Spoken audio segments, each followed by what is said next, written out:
I love being a mum. I also love being a working mum, but that doesn't mean it's easy. From the day your baby is born as a working parent, it can feel like the odds are stacked against you. In most cases, maternity pay is not generous, and nor is paternity leave. Nurseries and childminders are oversubscribed, with crippling fees, and the grandparents that previous generations may have relied on are often still of working age or are supporting their own parents. And when your child reaches school age, you're negotiating 13-14 weeks of holidays with much less annual leave. Some may say it's your choice to have children, but as 42% of families in the UK have dependent children, we're not a niche demographic. For many of my friends, working full-time after children was no longer an option. In some cases, pay versus the cost of childcare didn't add up. Others couldn't access the wraparound care needed to work their contracted hours. And in most of these scenarios, it was the woman who changed their role, hours, or level of responsibility. But for those who did return to work, it's certainly a change. A big change. You can feel like you're just about juggling work and home life, but all it takes is for that dreaded call from your childcare provider, a stint of no sleep or checking your inbox to see the many, many emails from school each week, to throw off the balance.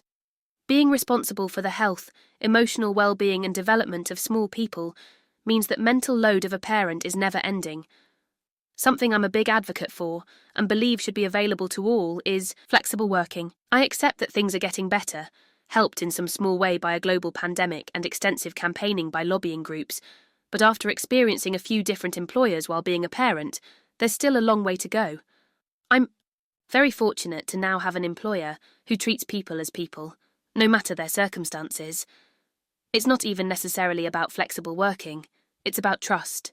I feel trusted to flex my hours, where necessary, to attend medical appointments, cover those weeks we have no wraparound care, and even the time to shed a tear during the nativity at Christmas.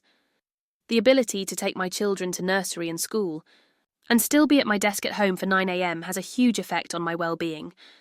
And as an employer, by being understanding that some things just aren't possible outside the hours of 9 a.m., 5 p.m., you're nurturing happy, loyal, relaxed and honest employees.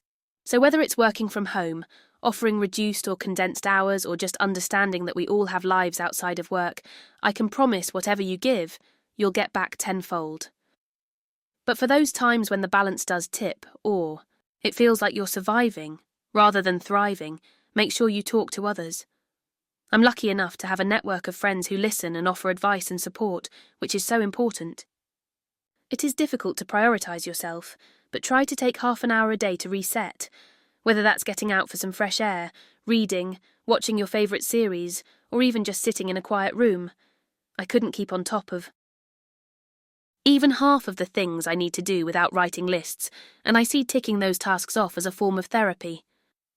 Often the moments, days or weeks of chaos are short-lived, and it only takes a few sweet words from one of my children to reset and give me the fuel to keep going. But if you're really struggling, ask for help. Remember, 42% of the population are in the same club as you, and we understand.